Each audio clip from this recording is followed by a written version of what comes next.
انا لازم ابقى صريح مع جمهور الزمالك.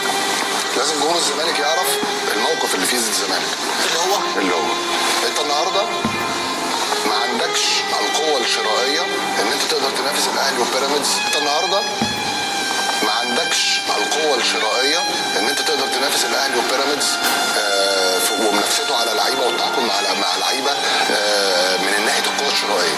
ده موقف الزمالك الحقيقي. اي حد يقول لكم حاجه غير كده بيكذب. في فلوس، لكن هل تقدر تخش تنافس النادي الاهلي تدفع 2-3 مليون دولار في لعيب وتخش تنافسه؟ ما تقدرش. ضوء النجاه بالنسبه لنادي الزمالك ان هو يحسن من العمليه الاداريه داخل النادي. يعني ايه؟ الكوره دي اوبريشن يا كابتن، دي اوبريشن زي مؤسسه التجار. هيبقى عندك قطاع ناشئين احسن هتعرف تنافس النادي الاهلي. هيبقى عندك ذكاء في التعاقد مع اللعيبه اكبر هتعرف تنافس النادي الاهلي. وتجربه الناشئين كانت قريبه طبعا.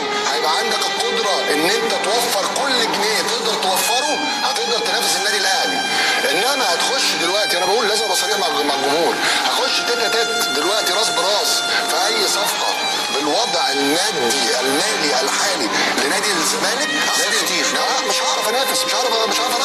النهارده جمهور الزمالك بيحلم وحقه ان هو يحلم واحنا كمان بنحلم، لكن في حاجات احنا عارفين ان هي اولويات. الزمالك موقفه المالي الحالي ان هو الزمالك بيجمع فلوس.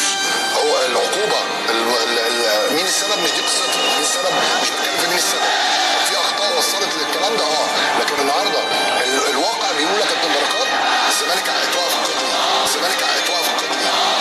لازم الاول الاولويات بالنسبه له ان هو يدفع $1,500,000 لسبورتنج لشبونه عشان يفتح القيد مره ثانيه. ده نمره واحد. نمره اثنين، لازم يتم سداد مستحقات المدير الفني والمرتب بتاع المدير الفني. هو خد جزء منها لازم تكمل. نمره ثلاثه، لازم الزمالك يتعاقد مع اللعيبه المطلوبه فقط. فقط اللي طالبها اوزوريو مع تطوير قطاع الناشئين. ده اللي المفروض، ده الموقف الحقيقي يا كابتن بركات لنادي الزمالك.